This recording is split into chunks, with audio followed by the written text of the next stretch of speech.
You are watching Breakthrough News, and this is the Freedom Side. I am your host, Eugene Puryear. My co-host, Rania, Khalek, is out this week working on a different project, a separate project, which is very exciting, but I'll just leave you all in suspense, and you'll see more about it very soon. But I think you will be quite interested in the story that she is working on, which is very relevant to the ongoing conflict happening in West Asia, specifically related to the Gaza genocide. So Rania is out this week. I am here, but I am happy to be back with you. Of course, we've got a great show, as we always do, on a range of different issues going all around the world. We'll be touching everything from the Congo to Canada to Yemen to DOGE. I mean, we've got a lot lined up for you here today on the show, which is why, for those of you who are watching on YouTube, I would use this moment to remind you to go ahead and hit subscribe, and then go ahead and hit the bell so that you can get the alerts for the things that you subscribe to, because it's not just the Freedom Side.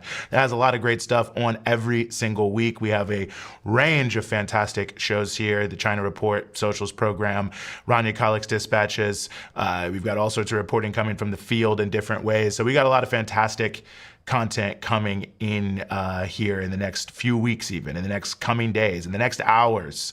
So you want to make sure that you are on top of that, that you don't have to look very hard for all of the great content that we have at Breakthrough News. So again, hit subscribe, hit the bell so that you can get the alerts for the things that you have subscribed to.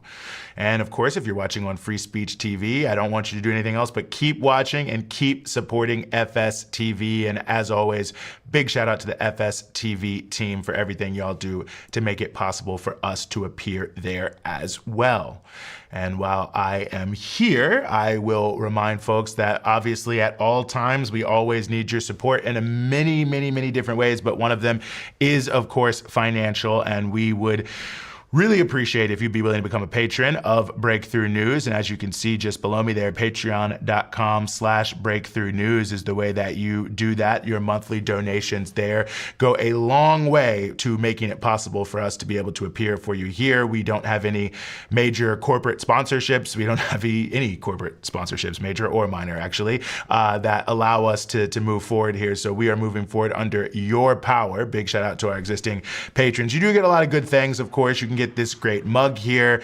You also get a lot of exclusive content, including a lot from Rania Khalek's Dispatches. So there's a lot of things that you gain by becoming a patron, and we would love to have you with us. And of course, big shout out to all of our existing patrons who are there. So hit subscribe, hit the bell so you get the alerts to the things you subscribe to, and then go to patreon.com/Breakthrough News and support us at the level you are able. I think we can all agree now it's a more important time than ever as we consider the importance of independent media in the context of many crises and a lot of bad coverage from the mainstream.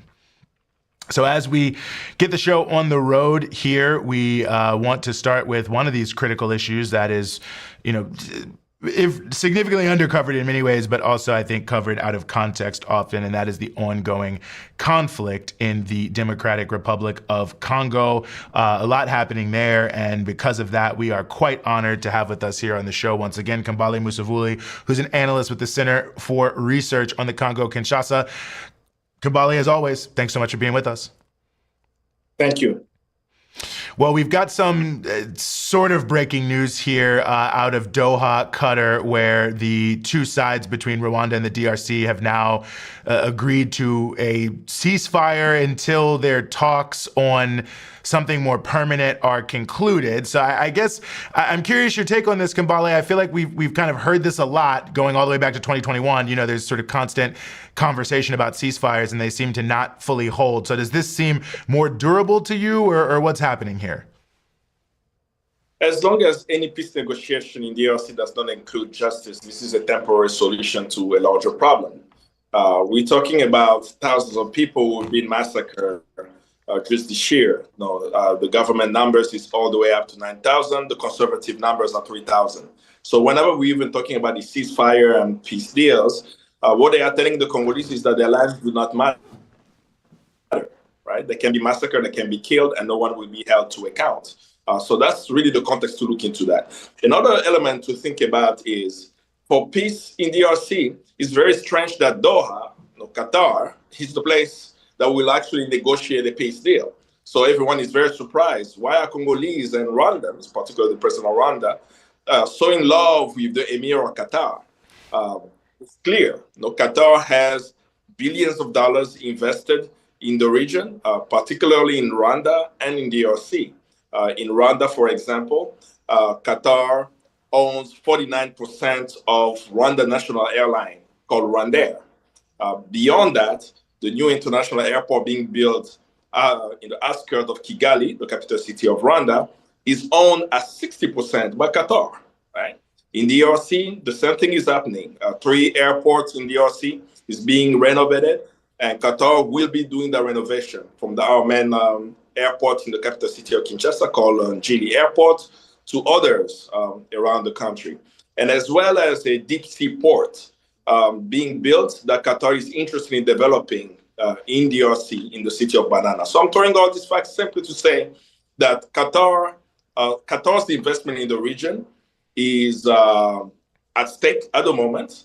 And no matter what negotiations took place on the African continent, be it with Angola, be it at the African Union, the belligerents did not listen.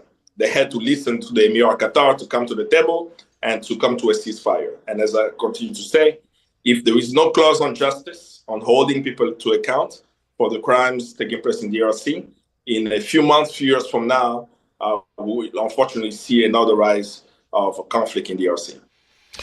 Well, I'm glad you laid that out because, it does seem like in the background there's a lot happening that just certainly makes me wonder, how serious Rwanda is about this. We've seen former President Kabila travel to Goma. He's been rumored to have been in Kigali along with other opposition leaders. And it almost feels to me, and maybe I'm just, speculating here, but that there's a preparation here for maybe a deeper operation to try to, really influence the politics of the Congo and perhaps even take over through various proxies. And it almost feels like a pause in the fighting just helps, solidify those who have plans to either carve up the DRC or try to take control of it directly. That is true. And we've seen, as you pointed out earlier, we've seen this before. The movement of President Kabila, the former president of the DRC, into the eastern part of the Congo, particularly visiting Rwanda, visiting Uganda, and also a few other African countries. He was in South Africa, and he's been residing in Zimbabwe, if I'm not mistaken. But he's been very, very diplomatically engaged in presenting himself as the solution for the Congo. And it's quite obvious why. He wants to be part of the political scene in DRC. And why? He's a very young man. He became president at the age of 29, even though he's had already 2 presidential terms, and the Congolese constitution doesn't allow him to have a 3rd term. He sees this moment as a perfect moment to participate in what the Congolese government called the national dialogue, so they could be part of that. And because of, again, on the DRC side, the president of the Congo is definitely not someone who represents the will of the Congolese, who also has been trying to change the constitution so they could run for a 3rd term, that would allow also Kabila to come into this political game being played in front of the Congolese. So I'm not surprised by his movement. It is quite possible that there is a larger strategy around what is happening. But there are also other factors, even beyond what Kabila is doing, particularly even what the United States is doing in DRC, that also has to be taken into a larger context of the global struggle, or should say, the global competition between the United States and China on the African continent.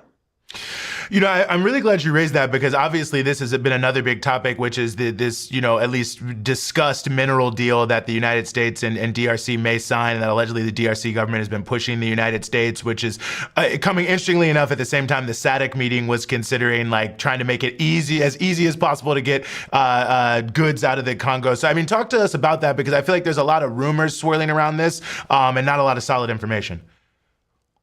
The DRC for the foreseeable future is going to be central to the 4th Industrial Revolution. And this so-called revolution is really based in a very fast, high pace of development of technology. We're talking about drone technology, we're talking about surveillance technology, we're even talking about artificial intelligence. All these new technologies will need minerals from DRC, from coltan to lithium to cobalt, and Congo has quite a lot of these minerals. It's number one producer of cobalt in the world. So from that context, and looking into now what has unfolded in the DRC for the past decade, the U.S. has really lost its foothold in the control of Congo's wealth, where they've mostly used indirectly the illegal pilfering of Congo's resources to have access to it, but the direct exploitation of Congo's minerals at the moment, according to the Ministry of Mine of the DRC, is that 80% of critical minerals in DRC are Chinese mined.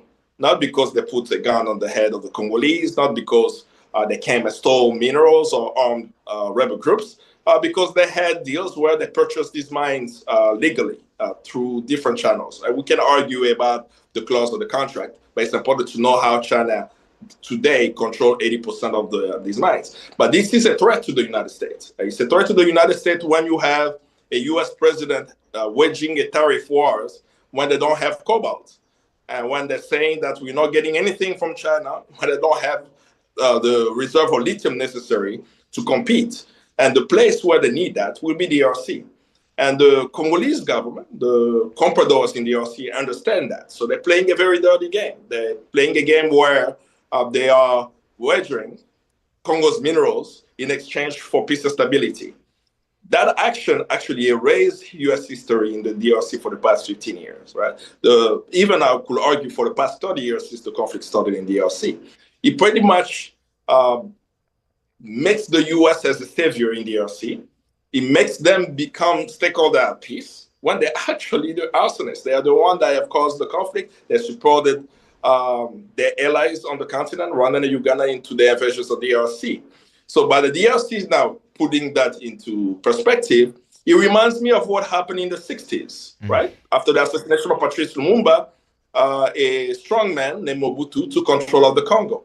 And the reason why the U.S. supported him from 65 to 1997 when he was deposed is because he actually gave the U.S. access to critical minerals, one of them being cobalt, during the so-called Cold War back then.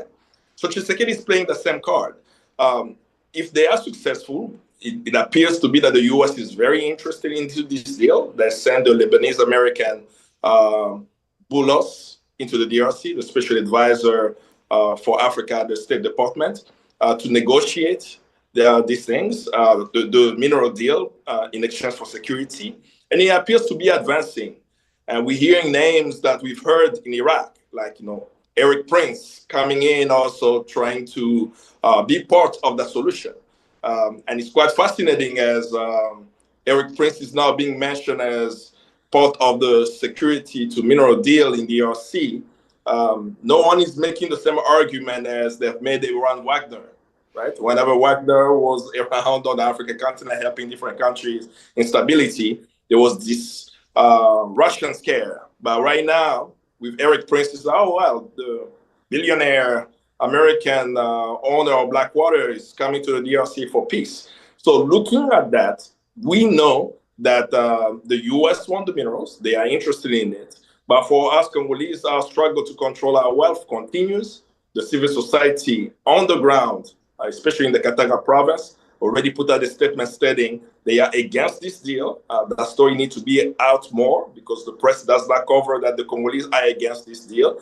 And we know that if we have relative peace brought in, we still have to hold to account our compradors and also continue to say, just as Lumumba has told us, that our minerals are not for the West, for the exporters. The minerals of the Congo is for the Congolese people. It has to be harnessed and exploited for the benefit of the Congolese people so that we can have peace and prosperity and stability. I think that's such a great point, and it brings me to an important question about how do we understand the mineral deal, because of course, there's a certain subset of people that are sort of saying, oh, everyone was saying that Rwanda is backed by the West, but now you can see it's really DRC. But I mean, for the U.S. to even really be able to offer security to the DRC in this context, it seems to really sort of speak to the point that you've made very well many, many different times, that they have the ability to control what Rwanda is doing when they choose to do so. Indeed, and they are the country that arms them, right? The United States, the United Kingdom, and the European Union arm Rwanda, arms Uganda. These two countries cannot do what they do in the DRC without their approval. They know the military stockpile they have. They know the intelligence capacity that they have. This is why they go as far as condemnation. Even for this deal when we are hearing from the US government the statement that Rwanda should remove its troops on the ground, it's still a statement, but they do have the evidence that Rwandan soldiers are there. So this deal, in my view, is not going to benefit the Congolese people. It's not even going to benefit the American people. It's going to benefit the elite of the United States. You know, the Elon Musk and others who are developing, the Lockheed Martin and other companies who are making these tools of wars around the world. Right? So they're the ones who are going to benefit. So it's so essential that at this critical juncture, that the people of the United States who want peace and stability in the world, who want justice in the world, to unite with organizers, working people of the world who are also fighting the same system. But another point that I also want to make, because it's so important when we're thinking about the United States, to understand that they can support Rwanda and they can support Uganda and they also can support the Congo, speaking about the elite of the countries, that they always play outside to make sure that no matter what happens, they still have control. But at this moment, it's quite fascinating what is happening, right? That the Trump administration is cutting back on diplomacy, the African diplomacy on the African continent, where they want to even remove the Department of African Affairs. I think that's what was mentioned on the New York Times a few days ago. But what was fascinating, even though that diplomatically want to reshape the Department of State, is not talking about stopping Africa. Right? So that's also in that context to look at the minerals deal in DRC. How can it be that the country that have provided the arms to Rwanda and Uganda, and they have brought in the deaths of millions, now bring their military to bring peace and stability in DRC? What would that mean for the African continent? That we will say we do not need another armed military solution from the United States. What we really need is for the United States to disengage from the politics of the African continent, for the politics of DRC, so that the Congolese people can decide for themselves what the future should be.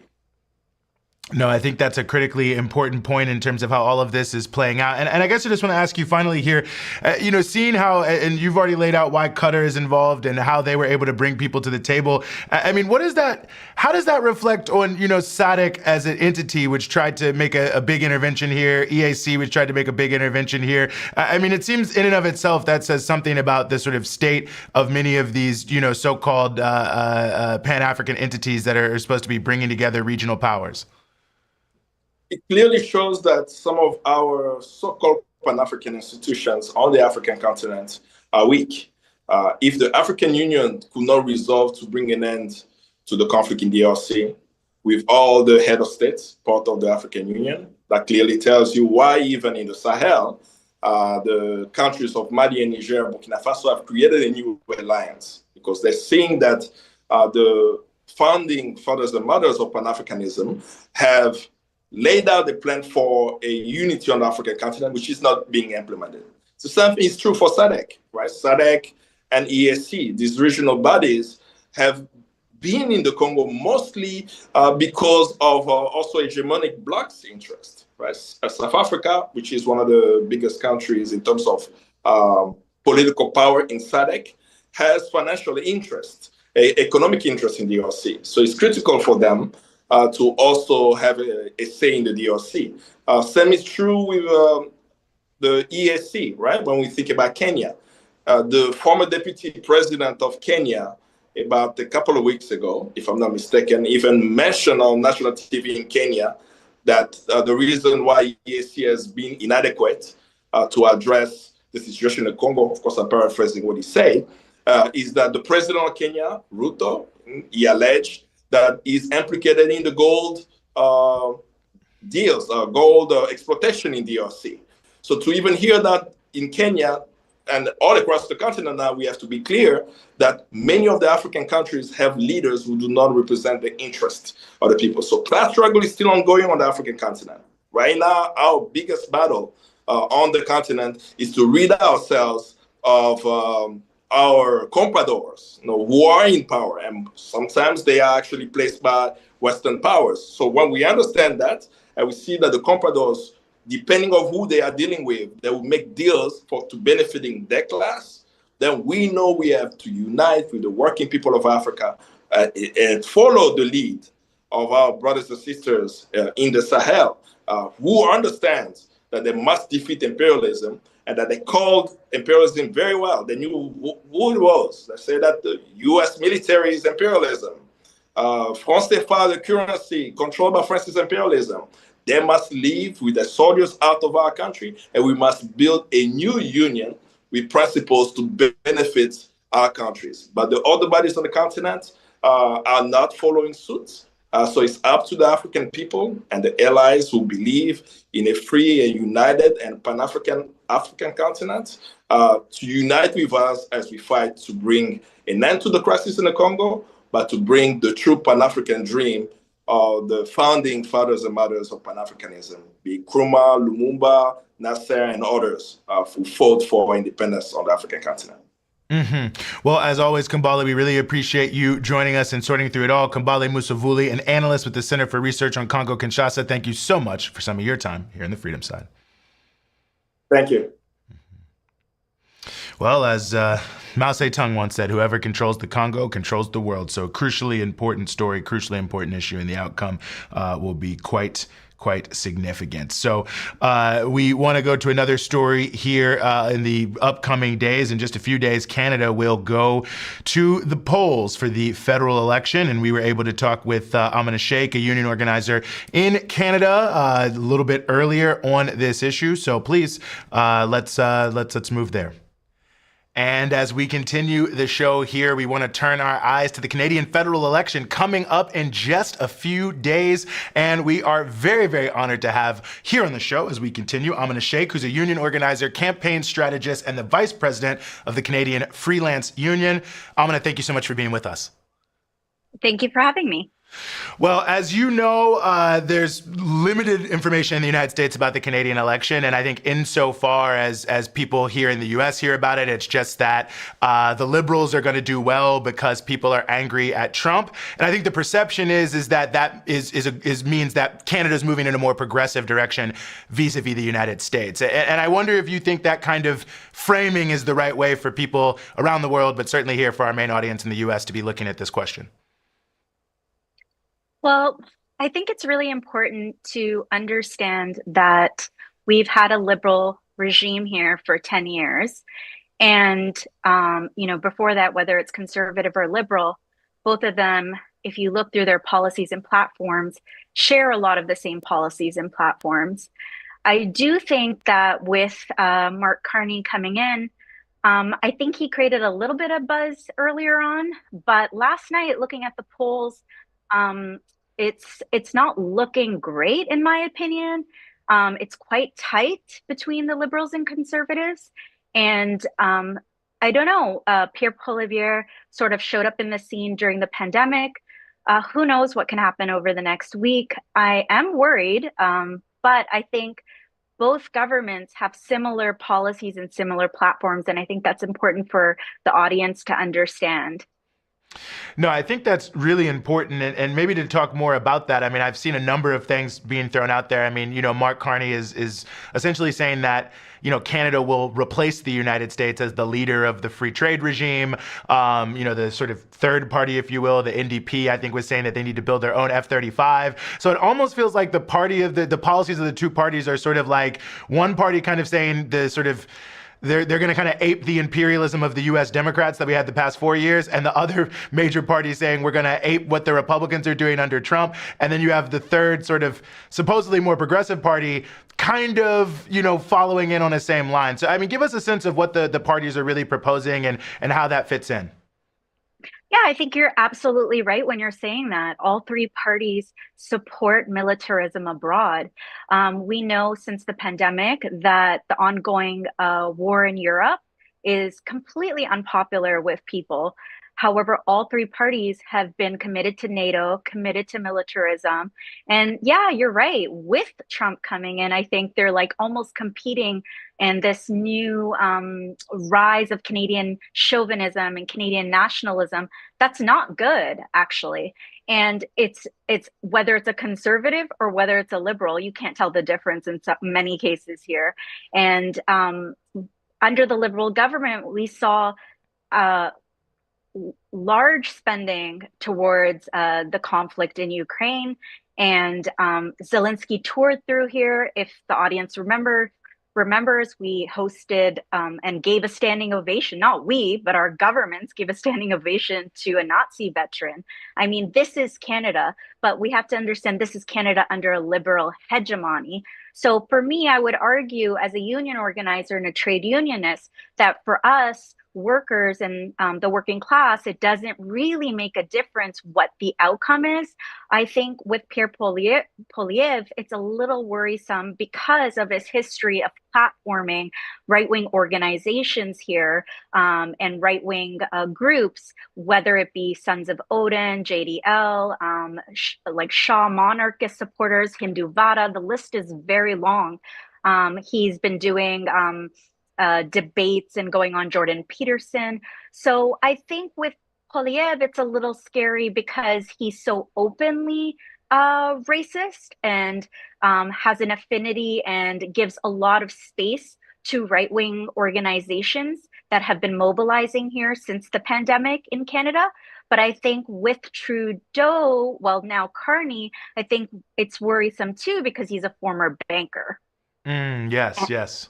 Major. Head of the Bank of England, which in and of itself says something about Canada and its relationship to colonialism. But, I'm glad you actually made that point about this is Canada, because I think, and you've traveled widely across the United States. You know everything about the political culture here. The perception is like Canada is like Cuba or something, you know what I'm saying? Like it's like a socialist paradise. And I don't know, maybe in comparison to the United States, that's a pretty low bar to raise on some of the important things like healthcare and other issues. But I do think that, there's a lot of similarities in how the countries were founded, how they developed, the history of genocide and Native Americans. So, I just wonder how, as a Canadian, you feel about that narrative that I think is so often placed on Canada here in the United States. Like this is like the progressive future that we should aspire to. Again, it's precisely what you said. I think Americans have a misunderstanding because of mainstream media and because of Canada's national image and Canada's idea, which is a fake constructed idea. It's a colonial idea that it's some benevolent nation with a welfare state. We don't have a welfare state. We have an eroding public services and public infrastructure that since the 1970s, like many countries under austerity, we've made cuts into every single public service and we've bought and sold a lot of our essential services. So Canada is just like the United States in many regards. We have a cost of living crisis, we have inflation, we have a housing crisis, and we have people that are disgruntled and upset. And I think all three parties give the same, words and platitudes. And even the Conservative Party plays as its a working class party. But we know it's not. All of them are invested and ready to do extraction at any cost. Extraction and natural resource, what's the word? Search for all the natural resources they can, and off the back of workers. You see the conversations around the Arctic. You would think that we're still in the 1800s, right? But like, it's the colonizer in us has not gone away. And you did bring up like our past is not really our past. Residential schools were only closed in the 1990s. We still have that legacy as well. You're a trade union organizer. You're talking to workers on a regular basis. How is just the average working class person relating to the election? Are people checked out? Are they worried? Are they excited? And maybe more importantly, what are the things that in a perfect world workers really would like to see the next Canadian government address? I think what you're going to see, like we saw in the US or like we're seeing in other, NATO countries, is people, pundits and strategists saying people are apathetic. People are apathetic. People are strategic voting. Here that means voting for the Liberals. People are actually not going to go out to vote. That's what's going to happen. And so it's going to be split between the Liberals and the Conservatives. And it's not apathy, it's agitation. ordinary people, when we knock on doors, we know they're agitated, they're angry, they're fed up with the system. They're looking for alternative solutions, and they're looking for it and they can't find it because none of the parties have provided them with that. And here with the Social Democrat Party, you know, whether they've governed provincially, whether they've governed federally in the past, their history too has been a commitment to industry, to extraction, to austerity. And really, all three parties have a reputation of not doing anything for ordinary people. So I think people are just fed up, and I don't think people are going to turn out to vote in large numbers. And I think what we're going to see is a serious setback for communities and people. People are already struggling. I don't know what's going to happen in the next few years, but I think the outcome will be the same regardless of the liberals or the conservatives. Mm-hmm. Well, and it brings me to another question. I mean, certainly, Canada is known for having a strong trade union movement. You've seen there's been a huge upsurge of solidarity with Palestine all across the country, including the largest march for Palestine in the history of Canada in Ottawa. So social movements and popular movements don't seem to just be, rolling over and dying, as it were. So, I mean, give us a sense of that as well. What's happening in terms of the real grassroots organizing that I assume will have to continue regardless of who wins.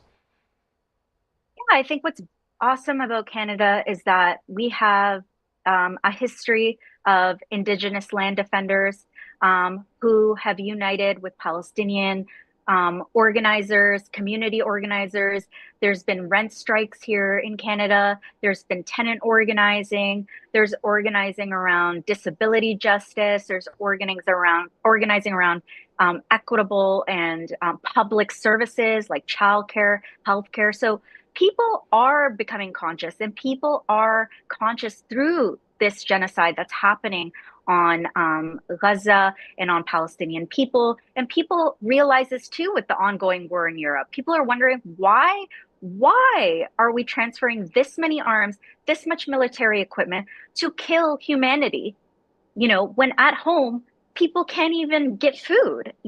At home, people can't buy essential services and goods. And they are asking those questions. And those questions are important. And as organizers, we need to agitate, and we need to bring people towards our collective community spaces, towards our unions. And I think that is what's happening. And we're seeing it happening in the United States with young workers knowing what a union is. And not only are people knowing what a union is, they're going to their union space and saying, we need to divest. We need to divest from militarism, and we need to divest from policing. It's unacceptable. And the same type of policing that's going on inside our communities against Black and Indigenous people and communities is the same type of policing and militarism that is used via the Israeli state or through, the war in Ukraine. Mm-hmm. So people are really organizing around that, and they're not letting go. And we are seeing during this election, the question around demilitarization, disarmament, and the peace movement is back. Well, that last part is certainly heartening to hear. A lot to see, a lot to follow. Going to be interesting to see what happens here in the next election, but we'll keep following it. Amina Sheikh, thank you so much for giving us some of your time here on the Freedom Side. Thank you. All right. Well, we will see what happens as Canadians go to the polls. Obviously, will be a very interesting issue in many ways in terms of how a lot of what's going on between the U.S. and Canada is playing out. And nonetheless, we'll continue to follow it, and we will continue to follow all the different implications that are flowing from it, which, of course, are not small, actually. And, anyway, I don't want to say too much more than that. I think you heard it all. I believe April 28th, if I'm not mistaken, is the election. Give or take a day there. I might be wrong, but we'll let you know how it turns out here at Breakthrough News. We want to turn to another critically important issue that is out there, and that is the ongoing war between the U.S. and Yemen. I'm talking about it directly that way because I feel like that's not how it's being described here in the mainstream media. You'd think this was just some little small side conflict, but that does not, at least to me, seem to be the case. But since I don't know at all, we decided to bring in the expert, and we are very happy to be joined here on the show once again by Jon Elmer, who's a contributing editor at the Electronic Intifada. Jon, thank you so much for being back with us. Oh, thanks for having me again. Well, I wanted to start with sort of what I said in my intro here. I mean, I'm sure you've seen this well in the mainstream media. It's not that they aren't talking about the U.S. and Yemen having conflict, but you would think it was sort of like a small side conflict. But I mean, it seems to me when you really start to dig down into the fine print here that this is actually a quite significant conflict that the U.S. military is putting quite a lot into with very little to show for it so far, it seems. Yeah, I mean, 2 aircraft carrier strike groups is very significant. More than 1,000 airstrikes in Yemen. So it's a significant war if you're in Yemen. It's a significant war if you're a U.S. taxpayer and you have, spending literally hundreds of millions of dollars on vertical launch air defense systems to defend against Yemeni armed forces, ballistic and anti-ship cruise missiles and drones that are fired at the warships that are hosting the planes, as you see on your screen there, that are taking off from these aircraft carriers and striking in Yemen. The Americans have moved an entire fighter wing to Jordan, dozens of fighter jets to Jordan. They moved half of their B-2 stealth bomber fleet to Diego Garcia, an island in the Indian Ocean that they're using to strike Yemen. This is a very significant use of resources, the cost, the number of troops involved. It's very significant, and it's being undertaken to defend Israel's right to carry out a genocide and to prevent a ceasefire that the United States was the primary guarantor of. So it's a really a politically dubious operation that's going on right now, but it's a little bit of mask off moment for the United States and Israel because they're both so intertwined in this war in Gaza. And now it's so clear because you got the U.S. actually bombing in Yemen to protect the just disgusting situation in Gaza that we've talked about on your program a number of times and is still going on at the same pace. And we've seen today's 24th. Yes, just yesterday that Yemen was still able to fire a hypersonic missile at Israel that I believe did in fact land. And this is one of the most advanced missiles I think you can have. Maybe you could explain that a little bit too. But I mean, it seems that that's the other factor of this. I mean, as much as people are saying, well, Yemen is just sort of guys wearing backpacks and sandals, that they actually have some very significant technological capabilities. Absolutely. No, they absolutely do. And their indigenous weapons manufacturing is what has gotten them to this point. I mean, they've taken down 22 US MQ-9 Reaper drones, $30+ million drones, and they're just harvesting them out of the air multiple times a week, sometimes 3 and 4 times in a week, because the Americans need those drones to be flying over Yemen in order to get intelligence on where to drop their bombs, because they don't have any on-the-ground intelligence, much like the Israelis in Gaza.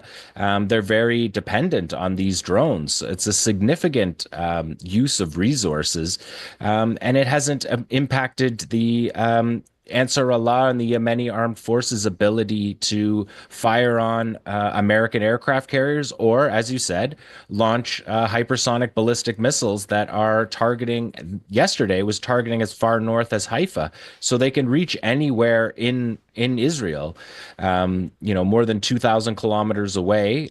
Some of them have been intercepted. Some of them have been partially intercepted. And in any case, they're spending millions of dollars per round to shoot them down. The THAAD rounds are around $5 million each, and it's pretty similar for the Patriot missile rounds that are involved, and David Sling and the Arrow system. These are United States air defense systems that are moved into Israel. They're not Israeli air defense systems. It's part of the United States air defense array that's battling, like you said, people say sometimes about the Houthis, like they're in sandals. They would say they're a besieged people. They are fighting the siege on Gaza. Gaza because they themselves understand what a naval blockade and what a siege on their country is like. They went through it for a decade with the US-Saudi war on Yemen that created unbelievable levels of starvation, the worst in the world. And so you have the poorest country being attacked by the richest country. And you have these Yemeni armed forces fighters using upgrading old Soviet weaponry, creating with component parts new state-of-the-art air defense missiles that are bringing down these Reaper drones. They've taken down 10% of the United States Air Force Reaper fleet, and it's only been, this conflict is escalated since the ceasefire. The Yemenis observed the ceasefire in Gaza and stopped the naval blockade on Israel. It was only when Israel resumed the blockade on March 2nd that the Yemenis said that they would put the blockade back on the Red Sea, and the United States preemptively attacked before any commercial vessels had even been warned. So it's just very much hand in glove, the United States and Israel attacking the Yemenis, who have an indigenous weapons manufacturing system that's pretty significant. And it's, Ansar Allah, when they took over, they got almost all of the Yemeni military to join with their movement. So they have access to weapons systems that date back before this conflict. But they also are state of the art in getting, Iranian technology and training and putting together with essentially with commercial parts, rigging up these air defense systems that are dropping American drones at an unprecedented rate. They've never seen this happen before. So it's been it's been remarkable to watch. And the popularity of this struggle within Yemen is very significant. And I think it would be all over the Arab world if they didn't have governments that were, subservient to the United States. You would see demonstrations like you see in Yemen all over the Arab world. Yemen, they call them the Million Man Marches. They have them every single Friday. It sure looks like a million when you look at the footage that you're showing there. They're just unbelievable crowds every week. It's a very popular position that Yemen is taking. They call it a moral, legal, and religious responsibility, and it is a legal responsibility. There's a genocide going on in Gaza, and states have an obligation to intervene in that genocide. And Yemen is doing that, and it's very popular amongst its people. Mm-hmm. No, it's a good point. And every Friday, the Saba, the press agency, also puts out all the other smaller towns which are having these huge, massive things, people marching through the mountains. I mean, it really is an amazing thing to see. And it's, I feel like there's so many notable things. I remember, I think it was last year that some sort of U.S. Navy person talking to the press, I think it was talking to Politico, said this is the biggest naval battle the U.S. has ever fought since World War II, which I thought was equally notable because, when they say like, oh, Yemen has, the New York Times will report on, oh, Yemen fired a drone at a U.S. aircraft carrier, you think like lone drone, lone missile. But it seems like these are actually like very significant battles happening over hours between the two. They span hours. The engagements span hours, and they use the threes. They use ballistic missiles, which travel, anti-ship ballistic missiles, which travel quickly. They use anti-ship cruise missiles, which are a little bit slower, and they use drones, which are slower still. And they intersperse them, so they come in layers. And yeah, the U.S. is pretty blunt about those interactions. They cost hundreds of millions of dollars to defend. They're using the missiles that you're seeing there on your screen. Those vertical launch missiles are multi-million-dollar missiles. Some of the SM-6s are as much as $29 million per missile to shoot down a anti-ship cruise missile that's essentially made in Yemen. And I mean, Trump even pointed that out. It was almost like he was shocked by it, that he got in his morning briefing, that the Yemenis are building these. They're building them in missile silos and missile bases that are buried in the mountains, that are very difficult for the U.S. to reach. And they're continually, day in and day out, attacking actively attacking U.S. naval ships in a way that hasn't happened since the Second World War. And it's only a matter of time before one of these gets through. And the Americans are pretty clear on that as well. They often shoot multiple air defense missiles at them. They're shooting $10 million into the sky without thinking anything of it. They fire more missiles than they produce in a year. So they're actually eating into their stockpiles in order to do it. It's not an insignificant conflict. You know, it brings me to another point I want to raise here, is also this idea that perhaps there might be like a ground element to this, that the U.S. may try to use some of these various proxy forces that have been supported by the UAE and Saudis over the years. I mean, I don't know how realistic that is, but I mean, is that something that could shift the balance, or in addition to the air defenses and the missile shooting, that the Houthis might be a little bit more of a challenge than the Americans think on the ground as well? I mean, they have a significant army. We've seen also videos of them training. You know, they have a standing army in the hundreds of thousands.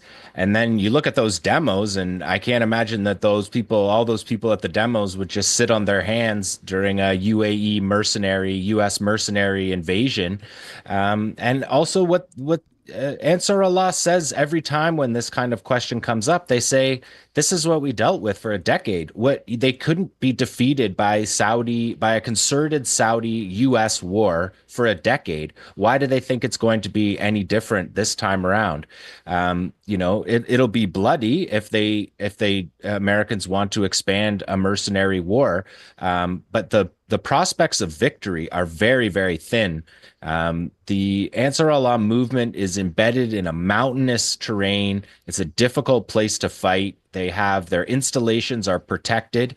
And look at those demos. They have massive popular support for what they're doing. Whereas the mercenaries are the ones who are fighting for Israel openly. That's what that would be. It's an open fight for Israel. That is not going to be popular within Yemen. So they talk about it. You read it in the Wall Street Journal. They talk about it like it's like they're playing on a risk board.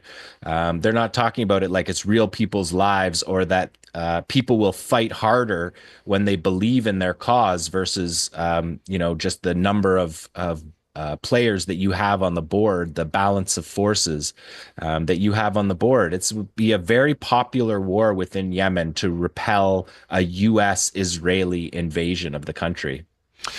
You know, the AP is starting to run stories on I think the 50th anniversary or whatever it may be, the start of the Vietnam War. And it's hard not to think a lot about Vietnam in this context, because it feels like the way we're sold war in the West is like we have all these really expensive things, and if we just like pour lots of them in and kill lots of people, we're guaranteed to win. And I mean, I think history has proven that that's not the case, but this feels like just another example of how sort of this vaunted security edge we're always sold to justify our taxpayer dollars is not exactly what it looks like. It's not. I mean, the Americans aren't even willing to go onshore to fire these bombs. They're using long-range cruise missiles, airborne cruise missiles. They're using the B-2 bombers because they can fire from a further distance out. They're not flying over Gaza, not flying over territory the way that the Israelis do over Gaza to drop bombs. They're being very careful of the air defense systems. The money doesn't, the war doesn't turn on money.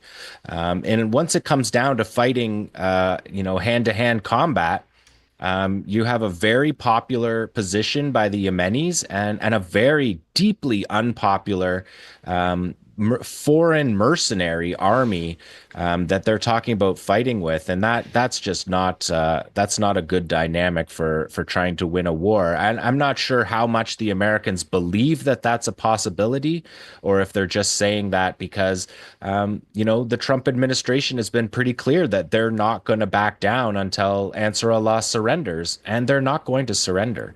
So there's no end in sight to this conflict except a ceasefire in Gaza, which is all Ansar Allah is in support of. A ceasefire and an end of the siege on Gaza, and that's it. The Red Sea will be open to shipping, open to Israeli shipping after a ceasefire.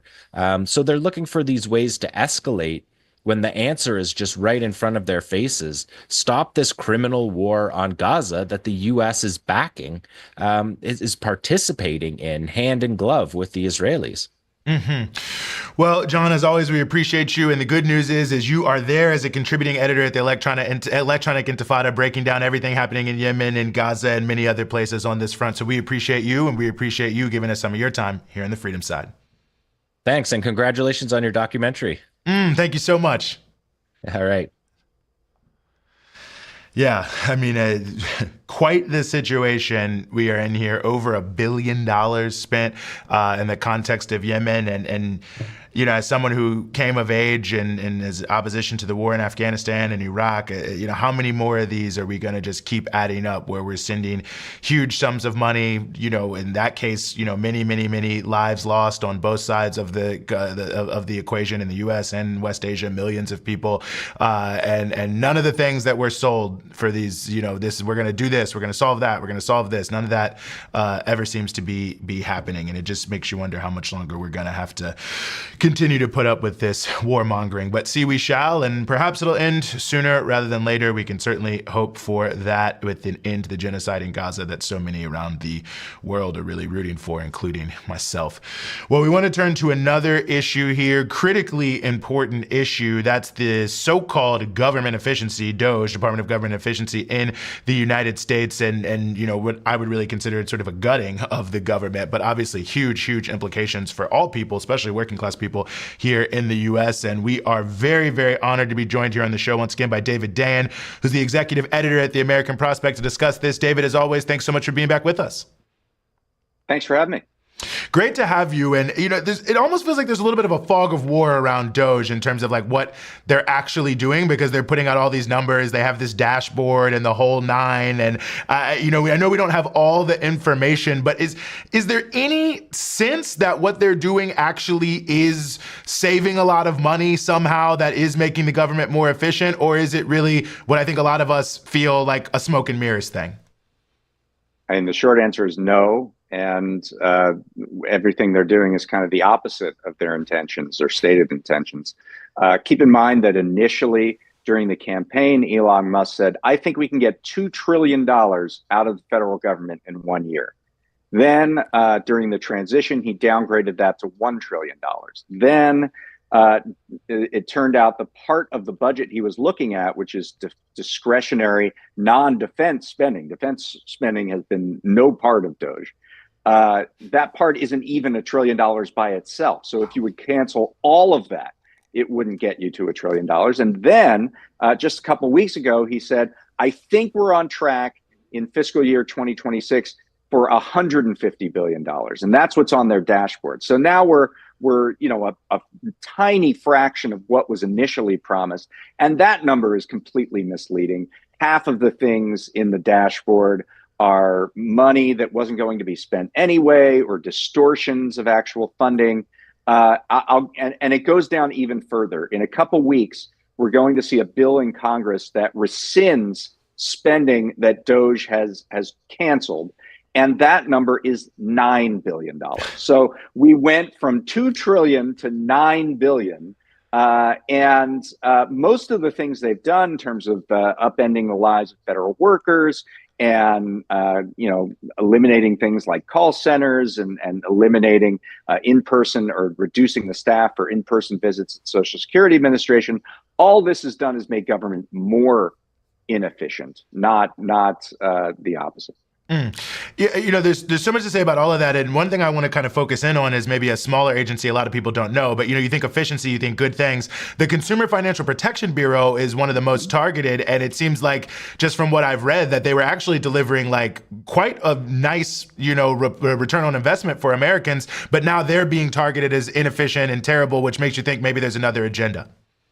CFPB has delivered more money to Americans in consumer relief than it has spent in their entire history. It has delivered about $21 billion in relief, and it hasn't spent nearly that much throughout its history, which only began in 2010 after the passage of the Dodd-Frank Act.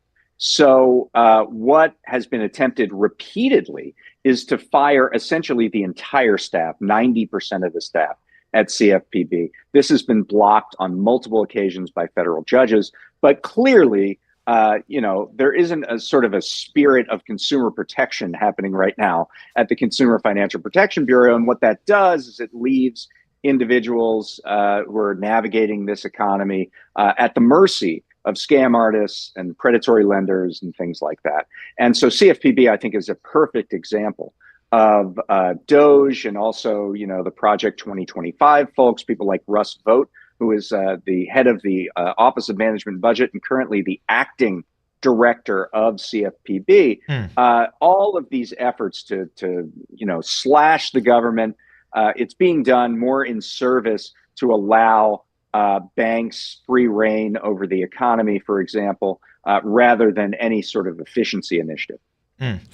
Well, it speaks to something that, you were alluding to, too, in your first answer, which is what seems to me to be a bit of a logical fallacy that they're putting out, that sort of like efficiency is the same thing as reduction in money and personnel, as if like that's the only way to be efficient is to have less people and to spend less money. But it seems like CFPB, the IRS, you almost feel like they need actually more money to be efficient. At least that's how it looks like to me.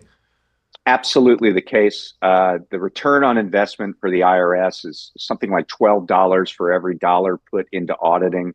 The federal government workforce totals about between 2 and 3% of the entire federal budget. That's it. You could cut the workforce in half and you'd still only be dealing with 1% of the federal budget. Most of the federal budget goes out in programs, things like Social Security, Medicare, Medicaid, these vital programs that people need. You're not going to get any kind of budgetary impact by just cutting staff. And what you're going to do is you're going to cut like procurement officers that save the government money, make sure the government doesn't get ripped off when it purchases things. You're going to cut staff that, is regulatory staff that, helps protect the public. You're going to cut IRS staff that tries to make sure people pay their fair share of taxes. So it is a completely self-destructive kind of action that these Doge boys are taking. Well, I'm so glad you said that, too, because you'd think these people are making like millions of dollars or something working for the government when people are really, just average working people. And, it brings me also to another context here. So maybe sort of a two-part thing about how we even view federal workers. I mean, one, the idea that they're just sort of like, bureaucrats sitting there collecting a paycheck. And when maybe I'm biased, I lived in D.C. for 15 years. I think most federal workers are there because they want to help people. But also that it's like just Washington, D.C. and that this will have no impact anywhere else in the country when there's federal workers all over the place, Kansas City, other places. So I don't know. It just feels like there's also this total propaganda effort against federal workers that is just not based in reality. 100% correct. Federal workers can make a lot more in the private sector, so they're there for a mission-driven reason. And federal workers include your park ranger. Federal workers include the nurse at the VA that is taking care of you. Federal workers are spread out, as you say, all around the country.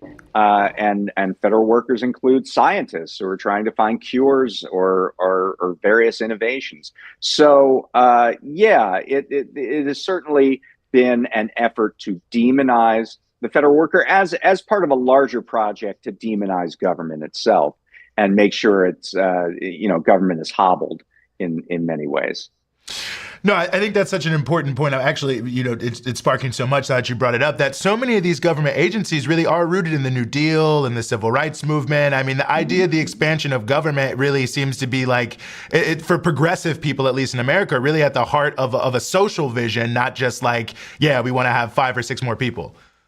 And there hasn't been an expansion. In fact, government employment has been rather flat. If you look at a total percentage of the overall workforce, government workers were about 4% of the overall workforce in 1960. And today, they're close to 2% of the overall workforce. Government employment has been generally flat for the last 40, 50 years, while the population that the government serves has increased by tens of millions of people. So it's simply all based on a false premise that we have this runaway bureaucracy in the country. That is not the case. Government has been generally shrinking. We've had multiple efforts to scale back the size of government in the 1980s with Reagan, with privatization in the 2000s or 1990s with Clinton and the Reinventing Government Initiative. And when you scale back government, what you end up doing, and I alluded to it a second ago, is you end up contracting out government functions to private companies. And that ends up costing more money in the long run because you have to add in that layer of profit. And it is not the case that those entities are any more efficient. In fact, they're often more wasteful because any kind of waste rebounds to their bottom line.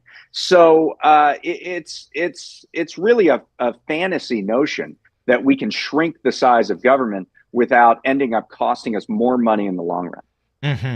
I mean, the costs seem, and we've talked about this, throughout the interview so far, but just to put a fine point on it, I mean, some of the potential costs and outcomes here feel like they could be catastrophic. I mean, to, senior citizens, I mean, even like, the hurricane readiness. I mean, it feels that we're right on the precipice potentially with these sorts of cuts that, are just slash and burn that, the average person could be facing not just like a small reduction in services, but that we could see some real problems for millions of people. 100%. What you're seeing right now is cutting into the bone of the federal government. When you are hollowing out the regional offices where Social Security Administration offices are located and people have longer wait times to get their money, you're really cutting benefits effectively, right? If you don't have access to actually sign up, your benefits are being cut. And some people are completely vulnerable and can't afford to have that happen. If you're cutting resources like at the National Oceanic and Atmospheric Administration, this is the organization that puts up weather balloons so that you know that there's a hurricane on the way. If you don't know that's on the way, there could be more death, more damage, and more destruction. These are just a couple examples of really basic functions of the federal government being hollowed out by Elon Musk and his band of merry boys. It's really debilitating. And, I think what it shows in the aftermath, and hopefully we don't have something catastrophic happen, but it shows the importance of government, why we need government in these various ways to deal with things like food inspection. Those inspections have been cut recently, to deal with, just sort of basic protections for the public. And in their absence, everybody's more at risk. One of the things I also just want to raise here is, the pushback against this. And I'm wondering if you're seeing any signs of hope here. I mean, we've seen tons of people all across the country coming out in the streets. And of course, it's, just a start, I guess. But I wonder how you're reacting, seeing what we've seen from the Fighting Oligarchy Tour, the Hands Off, all the different efforts that are coming together. I think it's absolutely had an impact. I mean, Elon Musk is probably going to leave the government very soon, and I don't think that would have happened. He's even said that he's tired of being called out by the left, and that has forced him to retreat back into Tesla and his other businesses. I think that there's been sort of a two-pronged strategy. Obviously, there's been a lot of legal cases that have pushed back against DOGE cuts and restored them in many instances. The rollback of the firing of 25,000 probationary employees, the rollback of the mass firing at CFPB, and a host of other things, including the protections on data, the government data that DOGE has been trying to get its hands on.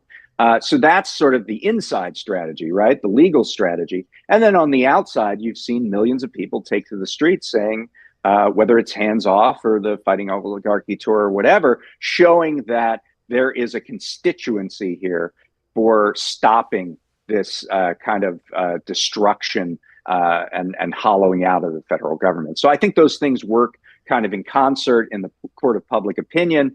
And we've seen, Trump's approval rating sink. We've seen Musk's approval rating go way, way down. He's trying to, now back off and leave the government. So I do think it's had an impact. Well, thankfully, we also have the American Prospect out there to help us sort through it all, doing great coverage on all of these things and also some real fine-grained stuff on tariffs as well. And David, we always appreciate you being willing to join us here on the Freedom Side. All right. Thanks a lot for having me. Mm-hmm.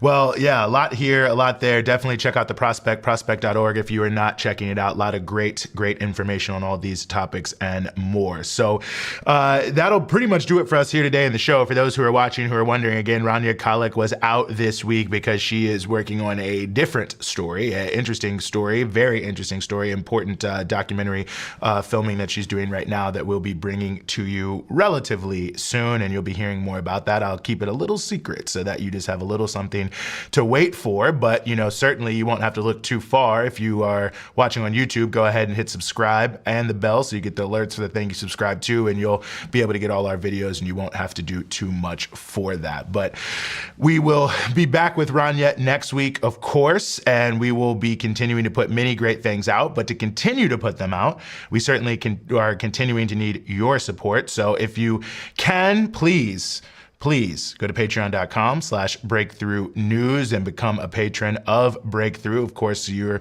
donations are what are allowing us to keep moving forward, keep empowering us to bring you the stories that you want to see from us, and even the stories you don't know about, but once you do see them, you will really like them. So patreon.com/breakthrough news is how you do that. Become a patron. Big shout out to all of our existing patrons because all of your work has been so critical for everything we have done so far, including closing in on 1 million subscribers on YouTube. So big shout out to everyone who's doing anything in terms of watching, sharing our videos, making it possible for people to find out about Breakthrough News who don't know. We appreciate it. And of course, a big shout out to Free Speech TV as well, to contributing to getting the word out there as to what we are doing. So that'll bring us to the end of this show here on the Freedom Side. But for myself, for the whole Breakthrough News team, we will see you next time.